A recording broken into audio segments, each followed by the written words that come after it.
The air in the garden of the old manor house hummed with a symphony of joy. Fairy lights, like captured stars, were strung between the ancient oaks, casting a warm, ethereal glow on the laughing faces below. The scent of night-blooming jasmine mingled with the crisp, celebratory notes of champagne. It was Clara's engagement party, and like everything Clara did, it was perfect, almost painfully so. I stood near a marble fountain, the gentle splash of water a soothing counterpoint to the buzz of 100 conversations. I smoothed down the silk of my emerald green dress, a color Clara had insisted would make my eyes pop. She was right, of course. She was always right about these things. Clara was my best friend. That felt like an understatement. She was the sister I never had, the other half of my soul, the anchor in the often turbulent sea of my life. We had met in our first year of university, two scared, ambitious girls a long way from home. I was the quiet, studious one mapping out my future in architecture with meticulous precision. Clara was the whirlwind supernova of charisma and laughter, studying art history with a passion that made even the driest lecture fascinating. She drew people to her effortlessly, but she had chosen me. That fact had always felt like winning a lottery I didn't even know I had entered. I watched her now across the manicured lawn. She was a vision in a cream-colored dress, her blonde hair catching the light like a halo as she laughed at something her fiancé, Julian, had whispered in her ear. Julian was nice. Solid. A wealthy investment banker who looked at Clara with an expression of pure, unadulterated adoration. He was a safe harbor for a magnificent ship like her. I was happy for them. Truly. My own partner, Liam, came to stand beside me, slipping an arm around my waist. He pressed a light kiss to my temple. There you are. I was starting to think you'd fallen into the fountain. I leaned my head against his shoulder, a familiar comfort. Just admiring the masterpiece. Clara really outdid herself. She always does, he said, his voice warm. Liam was my foundation. We'd been together for 5 years, ever since Clara had introduced us. He was a software developer, logical and calm, the perfect balance to my own often overthinking, creative mind. He understood my need for structure, for plans, for blueprints. Our life together was a blueprint I was proud of, a beautiful, functional design we were building day by day. It's almost too perfect, I mused, watching Clara greet a new wave of guests with hugs that seemed to radiate genuine warmth. Sometimes I feel like we're all just characters in a beautiful play she's directing. Liam chuckled, a low, pleasant sound. And what's so bad about that? Look at this place. I'll take a role in her play any day. He squeezed my waist. Besides, she gave me the best co-star. I smiled, my heart swelling with the simple, profound rightness of it all. My best friend was getting her happy ending. I had mine. The world, for once, fell completely in balance. We spent the next hour mingling. I spoke with Clara's parents, who had always treated me like a second daughter. I chatted with university friends, reminiscing about all-night study sessions fueled by cheap coffee and Clara's endless supply of contraband snacks. Every conversation was a thread in the rich tapestry of my life, and Clara was the weaver who had brought so many of those threads together. I recalled the time my first major architectural proposal was rejected. I had been devastated, convinced my career was over before it began. I'd locked myself in my flat for 2 days, ignoring calls. It was Clara who showed up, not with a key, but with a locksmith. If you won't open the door for me, I'll open it myself, she declared from the hallway. She'd spent the entire weekend with me, not offering platitudes, but methodically going through the judge's feedback, sketching out new ideas with me, and ordering enough Thai food to feed a small army. Their loss, Ellie, she'd said, her blue eyes fierce. We'll make something so brilliant they'll beg for it. And we did. My revised proposal won the bid. And then there was Liam. After a particularly brutal breakup, I had sworn off men entirely. Clara had let me wallow for exactly 1 month. Then she dragged me to a friend's casual rooftop barbecue. No pressure, she'd promised. Just come get some sun. You're starting to look translucent. And there he was, flipping burgers and talking about coding with a passion I found unexpectedly captivating. Clara had gently pushed us together, a masterful social architect. He's a good one, she'd whispered to me later that night. He builds things. Like you. Our life was filled with memories like that. All curated. It seemed. By Clara's loving hand. Later in the evening, as a string quartet began to play a soft melody, Clara found me. Her face was flushed with happiness, her eyes sparkling brighter than the diamond on her finger. "Ellie," she said, her voice a happy sigh. She pulled me into a tight hug. "Can you believe it? It's all really happening." "It's perfect, Clara." "Everything is absolutely perfect," I said, hugging her back just as tightly. "You deserve all of this." She pulled back, but kept her hands on my shoulders, her expression turning serious for a moment, though the smile never left her lips. "There's something I want to give you," she said, her voice dropping to a conspiratorial whisper. She reached into the small, elegant clutch she was carrying and pulled out a thick, cream-colored envelope.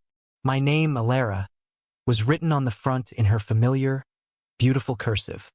My best friend smiled as she handed me a letter at her engagement party. I would later recall, the memory seared into my brain like a brand. "What's this?" I asked, taking the heavy paper. It felt significant. "Just something I wrote." "For you," she said, her smile widening. It was the same smile she'd given me 1,000 times, warm, genuine, conspiratorial. "Don't open it now. Wait until you get home. Read it when you're alone. It's important." My heart warmed. A sweet note. Knowing Clara, it was probably a heartfelt, poetic tribute to our friendship, maybe officially asking me to be her maid of honor. It was so like her to make a grand, sentimental gesture. "Clara, you didn't have to." "I did," she interrupted softly. "You, more than anyone, need to read it." She squeezed my arm one last time, her eyes glinting in the fairy lights. Then, with a quick, "I have to go say hi to Julian's aunt, she's terrifying," she spun around and was gone, swallowed back into the sea of her adoring guests. I clutched the letter. Liam was deep in conversation with a colleague on the other side of the lawn. The party was loud, vibrant, and joyful. But suddenly all I could think about was the weight of the envelope in my hand. "Wait until you get home." But I couldn't. Curiosity, a deep, pulling current, was too strong. I felt like a child on Christmas morning who had been told to wait. I needed to know what heartfelt words she had written. I wanted to bask in the warmth of our friendship memorialized in her perfect script. I slipped away from the main crowd, my heels sinking slightly into the soft grass as I made my way to a more secluded part of the garden. I found a stone bench tucked away behind a large, fragrant rose bush, partially hidden from the main party. The music was fainter here, the laughter a distant murmur. It was private enough. My fingers trembled slightly as I broke the wax seal on the back of C. For Clara. I slid the thick cardstock out of the envelope. There were several pages all covered in her elegant handwriting. I smiled to myself. Of course, it was long. Clara was never one for brevity when it came to emotion. I took a deep breath, the scent of roses filling my lungs, and began to read. "My dearest Ellie, I'm writing this as I look out over the gardens, watching the staff set up the lights for tonight.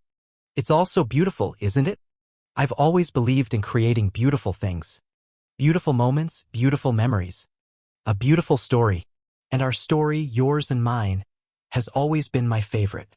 My masterpiece." My smile faltered. The phrasing was odd. Masterpiece. It sounded less like a memory and more like a creation. I read on, a strange sense of unease starting to coil in my stomach. "I remember the day we met. You were so serious, with your neat little notebooks and your 5-year plans. You were a perfect blank canvas. So much potential, so much trust. It was, I must admit, irresistible. I thought it was a sweet note, but what I read tore my entire world apart." The words on the page started to blur, the elegant script turning into something monstrous. "You probably have a lot of questions. Let me answer the most important one first. Liam, I see the way you look at him. The same way Julian looks at me. Like he's the sun and you're a planet caught in his orbit. It's a lovely thought. But you have it all wrong, Ellie. You're not the planet. You're the moon. You only shine because you're reflecting a light that was never meant for you." My breath caught in my throat. This was some kind of joke. A sick, twisted joke. It had to be. Liam and I were together for 2 years before you ever met him. We met in a gallery downtown. He was passionate, intense, a little broken. I loved him. I still do. But I had my doubts. He said he would do anything for me, love me forever. But men say a lot of things. I needed to know for sure. I needed a test. A proper, scientific test. You, my dear, sweet, trusting Alara, were the test. The garden spun. The scent of roses was suddenly cloying, suffocating. My heart was hammering against my ribs, a frantic, trapped bird. It was my idea to go to that barbecue. It was my idea that he should talk to you. I coached him. I told him what to say. I told him about your love for structural integrity, for brutalist architecture, for old black and white films. I fed him every line, every coincidence, every shared passion that was me, Ellie. It was all me. Our entire relationship was a script I wrote, and you both played your parts beautifully. I felt a wave of nausea so powerful I had to grip the edge of the stone bench to keep from falling off. I looked through the rosebush to the party. I could see Liam still laughing. It was a stranger's laugh. I saw Clara, flitting from group to group, a radiant angel of joy. A demon. My eyes snapped back to the page, my mind screaming, no, no, no, no. For 5 years, he has been with me. Every late night at the office, he was at my apartment. Every business trip to San Francisco, he was with me in a hotel room I paid for. We were careful. We were clever. And you never suspected a thing. That's what I've always admired about you, Ellie. Your capacity for absolute faith. It's like a superpower. A terribly exploitable one. That big fight you had last year, the one about moving in together? I orchestrated it. I told him he needed to pull back to create some distance so you wouldn't get suspicious of the time he was spending with me. I told you he was just scared of commitment, that you needed to give him space. You both listened. You always do. The proposal you won, the one I helped you with? I stole the core concept from a rival firm's intern I was sleeping with at the time and gave it to you. You're a good architect, Ellie. But you're not a brilliant one. I made you brilliant. The world wasn't just spinning anymore. It was cracking. Fissures were appearing in the very foundation of my reality. Every memory, every triumph, every moment of comfort and love was being rewritten in real time into something ugly and perverse. My life wasn't a life. It was a stage. My home was a set. My relationships were props. The letter wasn't finished. There was one final, soul-destroying page. So why am I telling you this now? At my engagement party? Because the test is over. And it's time to reveal the results. I'm marrying Julian. He's a wonderful man. He's stable, he's kind, and he will give me the life I deserve. A life of security and status. But my heart? My passion? That has always belonged to Liam. And his belongs to me. The final part of the test was to see if, even when I was engaged to another man, he would still choose me. He did. He was going to break up with you next month after my wedding. He wanted to let you down easy. Isn't that quaint? But I find that I'm tired of the game. I've won. There's no more sport in it. And I wanted to be the one to tell you. I built this world for you, Ellie. It's only fair that I'm the one to tear it down. Consider this my engagement gift to you. The truth sets you free, or so they say. Now you don't have to wonder. Now you know. Don't look so sad. You should be proud. You were a vital part of the most epic love story. Just not your own. All my love. Clara. I dropped the letter.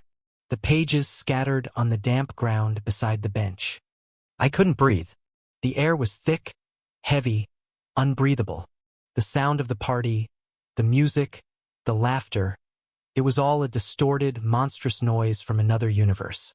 My gaze lifted, drawn back through the leaves of the rosebush. I saw him. Liam. He was looking for me. He caught my eye from across the lawn and smiled, a gentle, questioning smile. Where have you been? It seemed to say. It was the smile he'd given me 1,000 times. The smile I had loved. The smile that was a lie. A performance. Then my eyes found her. Clara. She was standing near the fountain, talking to Julian. She must have felt my stare because she turned her head, her gaze locking with mine across the distance. She saw me on the bench. She saw the letter on the ground. And she smiled. It was not the warm, friendly smile from before. This was something else. It was small, knowing, triumphant. It was the smile of a scientist looking at a successful experiment. The smile of a predator that has finally finished playing with its food. In that one fleeting look, I saw the truth of everything. The beautiful play was over. The curtains had been ripped down. And I was standing alone on a barren stage, the ruins of my life scattered around my feet. I stood up on shaky legs, my body moving on some primal instinct for flight. I didn't look at Liam. Couldn't. I turned and walked, then stumbled, then ran, away from the fairy lights, away from the music, away from the laughter. Away from the smoking crater where my world used to be. The echo of the final words of the letter chased after me, a relentless ghost. Her words still echo in my mind every day. The drive home was a fugue state. The familiar city streets, usually a comforting grid of logic and order, became a labyrinth of accusing lights and leering shadows. Each traffic light was a blistering red eye, each headlight a pair of headlights from a car that was following me, laughing at me. My hands were fused to the steering wheel, my knuckles white. The silk of my emerald dress felt like a shroud. I parked my car in its designated spot in the underground garage of Army apartment building, the screech of the tires a protest in the concrete silence. Our apartment, floor 12. A corner unit with floor-to-ceiling windows overlooking the city. We had chosen it together. I had designed the interior myself, a perfect blend of modern minimalism and warm, industrial touches. Exposed brick, reclaimed wood, clean lines. A home built on a shared aesthetic, a shared future. A lie. The entire place was a mausoleum to a life that had never been real. I walked through the door and the silence was deafening. It was a curated silence, the kind that exists only in a space that is usually filled with the sounds of another person. The faint hum of the refrigerator, the ghost of Liam's aftershave in the air. On the kitchen island was a bottle of the good wine, the one we saved for celebrations, and 2 glasses waiting for our return from the party. The sight of it sent a spear of ice through my chest. I didn't cry. The shock was a dam holding back a flood of grief so immense I knew it would drown me if I let it break. Instead, a different feeling began to surface, rising from the depths like a leviathan. A cold, crystalline rage. He would be home soon. He would come through that door, his face a mask of concern. Ellie? You just disappeared. Is everything okay? He would try to touch me. He would lie. I walked through the apartment, my home now a crime scene. I saw everything through new eyes. The photo on the mantelpiece, the 3 of us, me, Liam, Clara on a beach trip, arms slung around each other, squinting into the sun. Clara's idea, that trip. A reconnaissance mission. The bookshelf filled with books he'd discovered and recommended to me. All titles Clara loved. The small, abstract sculpture on the coffee table he'd bought me for our 3rd anniversary. It was by an artist from Clara's gallery. Every object was tainted. Every memory was a forgery. I went into the bedroom. His side of the closet was neat, orderly. His clothes hung in a perfect row. His shoes were lined up beneath.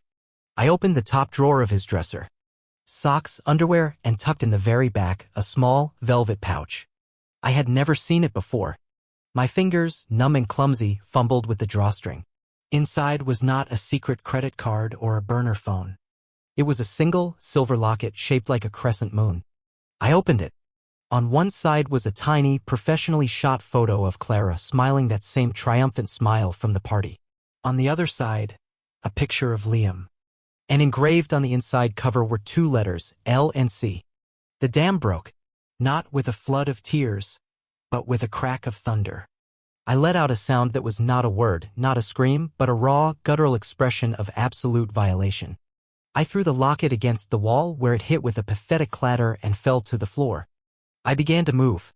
My actions were precise, methodical, architectural. I was no longer a victim in a play. I was a demolition expert. I found his suitcases in the back of the closet. I opened them on the bed and began to fill them. I pulled his suits from their hangers, his shirts from their shelves, his shoes from their neat little rows. I didn't throw them. I placed them one by one into the bags. It was a cold, deliberate exorcism. I swept his things from the bathroom counter into a washbaggy's toothbrush, his cologne, his razor. Every trace of him. I was zipping the second suitcase when I heard the key in the lock. He walked in, his face etched with worry. Ellie.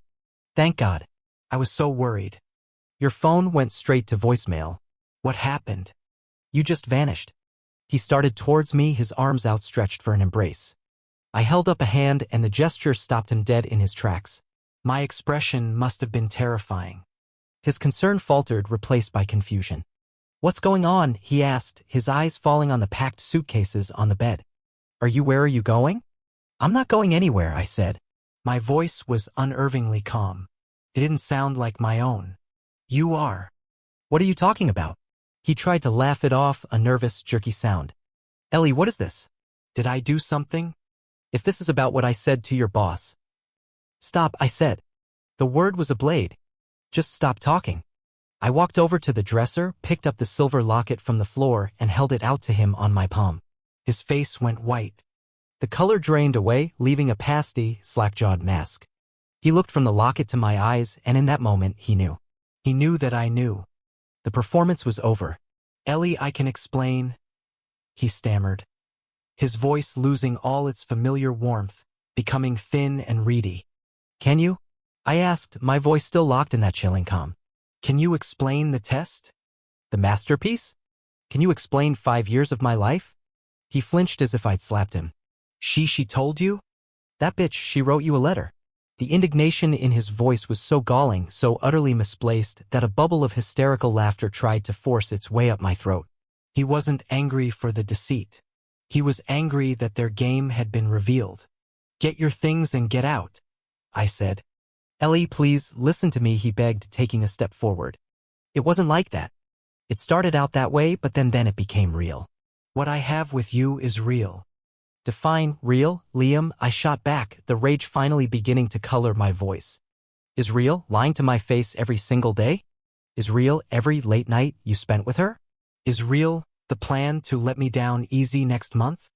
Was that your brilliant idea, or was it hers? He had no answer. He just stood there, a pathetic, crumbling statue of a man I once thought was my foundation. There's a third suitcase in the closet, I said, my voice dropping back to ice. Pack it, and get out of my home. The next hour was a surreal, silent ballet of banishment. He packed the rest of his belongings without another word, his movements jerky and defeated. I stood by the door to the living room, my arms crossed, watching him. I was a sentinel guarding the border of my new, shattered life. When he was done, he dragged the 3 suitcases to the door. He paused, his hand on the doorknob. He looked at me, his eyes pleading. Ellie, I love you. I have designed buildings to withstand earthquakes. I have studied load-bearing walls and stress points. I knew with absolute certainty that if I showed a single crack in my facade, I would collapse into rubble. So I looked right through him as if he were a ghost. No, you don't, I said, with the simple, final clarity of a mathematical proof. You don't even know me. You only know the character Clara told you to love. He opened the door, and without another look back, he was gone. I locked it. I bolted it. I leaned the dead weight of my body against the solid wood, and for the first time I let out a single, ragged sob. The dam hadn't burst, but a crack had formed. The days that followed were a gray fog. I called in sick to work, claiming a family emergency. It wasn't a lie. My family, the one I had chosen, the one I had built, was dead. My phone buzzed incessantly. Dozens of texts from Liam, a progression from begging to anger to silence. And calls. So many calls from Clara. Ellie, what happened? Liam said you kicked him out. Are you okay? Call me. Ellie, I'm so worried. Please just let me know you're safe. This isn't funny, Elara. I'm coming over. I let them all go to voicemail. I blocked her number. I blocked his. I sat in my silent, half-empty apartment and replayed my life, searching for the truth. It was a form of self-torture. A memory, our first anniversary. Liam took me to a tiny, rustic Italian restaurant. It was perfect. How did you find this place? I'd asked. A friend recommended it, he'd said vaguely. I now knew the friend was Clara. It was their favorite spot. Was she there that night, sitting in a dark corner, watching us? Another memory, me crying on the phone to Clara after a fight with Liam. He's being so distant, I'd sobbed. Just give him space, Ellie, Clara's soothing voice had replied. He's under a lot of pressure at work. He loves you. She was the arsonist and the firefighter, the poisoner and the medic. This was the true destruction. It wasn't just losing a boyfriend and a best friend. It was the retroactive annihilation of my own history. My happiness had been a sham. My confidence, a gift from a thief. My love, a response to a meticulously crafted illusion. I had been a puppet, and I had loved the puppet master and her favorite doll. On the 5th day, a new name flashed on my screen. Julian. I stared at it for a long time. Poor, decent, oblivious Julian. He was a victim in this too. Pawn just like me, albeit one with a ring and a wedding date. What did he deserve? The blissful ignorance of the lie, or the painful liberation of the truth? My finger hovered over the ignore button, but then I thought of Clara's smiling, triumphant face at the party. I thought of her smug, cruel words. "I've won." "No, you haven't," I thought, a new, hard resolve forming in my chest. "You don't get to win. You don't get to have it all." I answered the call. "Ilara? It's Julian. Sorry to bother you, but is everything okay?" His voice was hesitant, genuinely concerned. "Clara's been a wreck. She said you had some sort of breakdown and won't talk to anyone. She's worried sick." "She's a very good actress," I said, my voice flat. There was a pause on the other end. I'm sorry?" "Julian," I said, and my decision was made. "Are you somewhere you can talk privately?" Yes, I'm in my office." "What is this about?" I took a deep breath. "I'm going to forward you an email. The subject line will be, 'The Masterpiece.' Contains a scanned copy of a letter. A letter your fiancé gave me at your engagement party. I think you should read it." "A letter?" "Ilara, you're not making any sense." "Read it, Julian," I said, my voice hardening. "Then you can decide for yourself what makes sense." "I'm sorry. I truly am." I hung up before he could reply. I went to my scanner, my hands steady now. I scanned every page of Clara's letter, the elegant script a testament to her beautiful, rotten soul. I attached the files to a new email, typed Julian's address, and put the masterpiece in the subject line. I hit send. It was a destructive act. An act of arson. I was burning down her beautifully constructed new life, just as she had burned down mine. But it didn't feel like revenge. Felt like justice. Felt like leveling the playing field. A week later, I forced myself to go back to work. I needed the structure, the logic of architecture. I needed to build something real. My boss was understanding, and my colleagues gave me a wide, respectful berth. The first few days were hell. I'd find myself staring at a blueprint and the lines would morph into the cursive of Clara's letter. But slowly, hour by hour, I clawed my way back to the surface. I poured all my rage, my grief, my shattered trust into my work. I designed a new community center. It was bold, uncompromising, made of steel and glass and stone. It was full of light, but its foundations were unshakable. It was everything I wanted to be. I never heard from Julian directly, but I read in an online society column that the wedding of the year, between banking heir Julian Croft and art historian Clara Dane, had been indefinitely postponed. A few weeks after that, I saw Liam, once, across a crowded street. He looked diminished, gray. He saw me and I held his gaze for a single, long moment. There was no love, no hate. There was nothing. I was looking at a stranger. I turned and kept walking. My apartment still felt empty at times. The silence was a presence, but it was no longer a haunting. It was a clean slate. I painted the walls, sold the furniture we had bought together, and filled the space with things that were mine alone. One evening, I was sketching at my new drafting table, the one I'd placed where our dining table used to be. The city lights twinkled outside my window. My phone, which had been blissfully silent for weeks, buzzed with an unknown number. I almost ignored it, but some instinct made me answer. "Hello? Ellie?" The voice was hesitant, female, and vaguely familiar. "It's Sarah. From university?" "I was in your art history tutorial with Clara." I remembered her. Quiet, mousy Sarah, who Clara had always mercilessly, if charmingly, teased. "Sarah." "Hi," I said, surprised. "Look, this is going to sound really weird," she said, her voice rushing. I heard the wedding was off. And I heard you and Liam broke up. And I had to call. There's something I saw years ago. Something Clara did. I was too scared to say anything then. She was Clara. But she submitted a paper, our final thesis, and half of it was mine. She stole it. Word for word. I had no proof, and she threatened to ruin me if I said anything. I wanted you to know. You're not crazy. She's not who everyone thinks she is. I closed my eyes, a long, slow breath escaping my lips. Another forgery. Another life built on stolen materials. "Thank you, Sarah," I said, my voice thick with an emotion I couldn't name. "Thank you for telling me." We talked for a little while longer. It was a small thing, a single voice in the wilderness, but it was confirmation. It was proof. I wasn't the only one. After I hung up, I stood and walked to my window, looking down at the intricate, glittering blueprint of the city. The ruins of my old life were still there. A heart, a friendship, a past all razed to the ground. Building on top of ruins is the hardest kind of architecture. The foundations have to be deeper, stronger. You have to clear away the rubble, piece by painful piece, before you can even begin to lay a new stone. Her words still echo in my mind every day. They always would. They were a part of my story now, a scar on my blueprint. But as I looked out at the endless possibilities of the skyline, I realized they were no longer a curse. They were a warning. A lesson written in poison, but a lesson nonetheless. They were the ghost of a gilded cage I had finally escaped. And now I was free to design my own masterpiece. On my own terms. With stone and steel and a truth that was finally all my own.